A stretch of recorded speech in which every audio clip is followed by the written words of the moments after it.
If you think I look very fancy, or you never really noticed how poor my makeup skills really are, well, that's because I have a new camera. That's right. Also, it has a viewfinder right there, so if I'm looking right next to you, rather than into your eyes and your soul, it's not because there is a murderer behind you, but it's because I can't stop looking at my own face. Can't stop looking at my own face. 2016 has been a bit of a rough one. It's been so bad, in fact, that it's created some truly great comedic opportunities. From the Brexit gallows humour, to the endless Donald Trump gags, to the end-of-year memes. The joke being, of course, that it's been the worst year ever. With our favourite celebrities dying left, right and centre, well, and fetal of course, and political conflict and mayhem across the board. Us. But I'm not going to attempt to recount it all.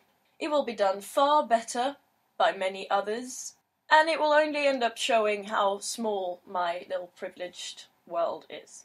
Because of course, the only reason this year has seemed worse is that the bad stuff has now moved in to the backyards in the privileged neighbourhoods. But I digress. When things get bad, the upside is that it usually generates a counter-movement of good doers and good viewers. People adamant to show that the world is still full of all the good stuff. And there's been plenty of videos in the last few weeks capturing this, from people like John Green to my friend Julian. I will link some in the description if you fancy hearing some personal positives of 2016. But I would like to add something to the conversation. Something very positive I've noticed this year, which isn't in spite of the bad stuff, but rather because of them. When I sat down to record a New Year's video in 2015, my focus was on me and me alone. My life, my feelings. This year is different. Partially, of course, because I'm in a much better headspace this year, and so it's easier for me to look outside myself. But it's more than that.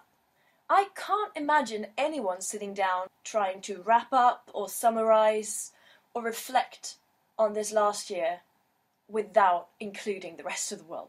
In fact, when you do talk about yourself, it seems to always come with this disclaimer. Like my sister, who's had some pretty great things happen to her this year. She said jokingly, 2016.